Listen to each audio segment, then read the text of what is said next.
नगर में सुमन अपने बेटे योगेश, बहू मीना और बेटी शीला के साथ रहा करती थी। मीना ने लॉयर की पढ़ाई की होती है और वो जॉब करना चाहती है। सुनो जी, मुझे एक डिटेक्टिव एजेंट के यहाँ जॉब मिल रही है। जॉब? वो भी डिटेक्टिव का? अरे ओ बहू, कोई जॉब करने की जरूरत नहीं है। अरे तुम जॉब करोगी तो घर का काम कौन संभालेगा? मीना घर के कामकाज पर ही ध्यान देने लगती है। सुमन भी उसे काम पर लगाए ही रखती है। इधर शीला कुछ ज्यादा ही वक्त कॉलेज में बिताने लगती है। अरे इतनी रात हो गई, कहाँ थी तुम बेटा अब तक? फोन भी नहीं लग रहा था तुम्हारा। माँ, वो हमारी एक्स्ट्रा क्लासेस चल रही है ना, और फोन की ना बैटरी खत्म हो गई थी।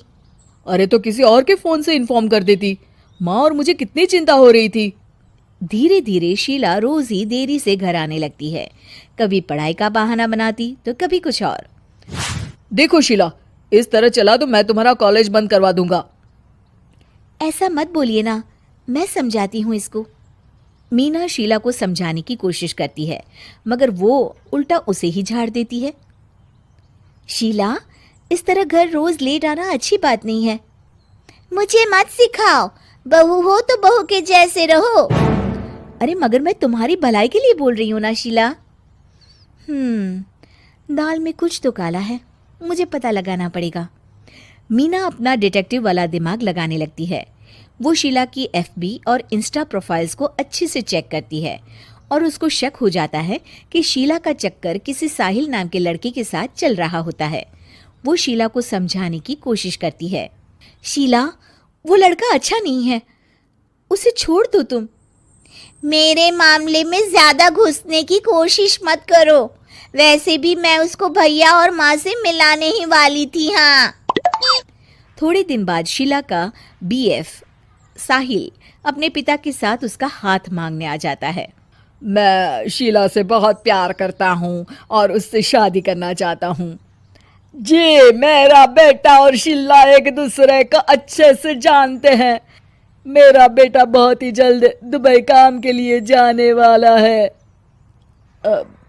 दुबई?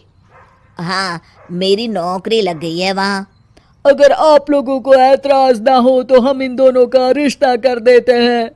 सीमा दुबई का नाम सुनकर प्रभावित हो जाती है और योगेश से सलाह मशवरा करके रिश्ते के लिए हाँ बोल देती है। अजी, अब जब बच्चों ने एक दूसरे को पसंद कर लिया है तो हम कौन होते हैं मना करने वाले? आप तो उसके दुबई जाने से पहले ही शादी तय कर दीजिए। हे भगवान, क्या हो रहा है ये सब? बस दुबई का नाम सुनते ही माँ जी उनकी बातों में आ गई। मुझे ही कुछ करना पड़ेगा। अब सुनिए जी, आपको नहीं लगता माँ जी ने रिश्ता तय करने में जल्दबाजी कर दी है? हाँ, सो तो है। बस मुझे तो ये लग रहा है कि हमें पहले लड़के और उसके परिवार की अच्छे से जांच पड़ताल करनी चाहिए। तुम माँ के फैसले पर शक कर रही हो मीना? नहीं नहीं जी, मेरा वो मतलब नहीं था। तो और क्या मतलब था? चुपचाप अपने काम पर ध्यान दो और घर की मुखिया बनने की कोशिश मत करो। हे भगवान, ये ऐसे नहीं मानेंगे, मुझे ही कुछ करना होगा।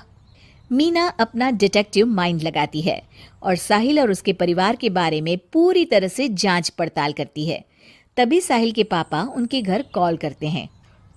जी, वो साहिल की दुबई जाने की टिकट करवा रहा था। अगर आप हाँ बोले तो शादी होते ही शीला भी उसके साथ ही दुबई चली जाएगी। अरे नेकी और पूछ पूछ जरूर करवा दीजिए। ठीक है ठीक है, वो ना थोड़े पैसों की कमी पड़ रही थी। आप बस 1 लाख रुपए ट्रांसफर कर दीजिए हमारे अकाउंट में। जी जी जरूर, बेटी की खुशी के लिए कुछ भी। मीना सब सुन रही होती है। माँ जी, ये आप क्या कर रही हैं? हम उनको अच्छे से जानते भी नहीं हैं। अरे तू चुप कर, हर वक्त टोक लगाती रहती है। मीना को जांच पड़ताल करने पर एक बहुत बड़ा सबूत मिल जाता है। माँ जी, मैंने आज तक आपसे कुछ नहीं मांगा, मगर आज कुछ चाहती हूँ आपसे। अरे बोल भी दे। वो मेरी एक दोस्त है ना जिसका नाटक है, मैं चाहती हूँ आप सब भी चले वो देखने। अच्छा, बस इतनी सी बात? ठीक है। और अगले दिन शाम को सब तैयार होकर नाटक देखने जाते हैं। स्टेज से पर्दा उठता है और सभी देखकर हैरान हो जाते हैं कि स्टेज पर कोई और नहीं बल्कि साहिल और उसके पापा ही होते हैं। अरे साहिल यहाँ कैसे? माँ जी, वो साहिल नहीं मयंक है, और उसके साथ उसके पापा नहीं बल्कि सह कलाकार सिद्धार्थ है, जिसे वो अपना पापा बनाकर हमारे घर ले आया था, और वो नाटक कंपनी में ही काम करता है। वो साहिल बनकर आपको चीट कर रहा था। हे भगवान, अरे अरे ये सब क्या है?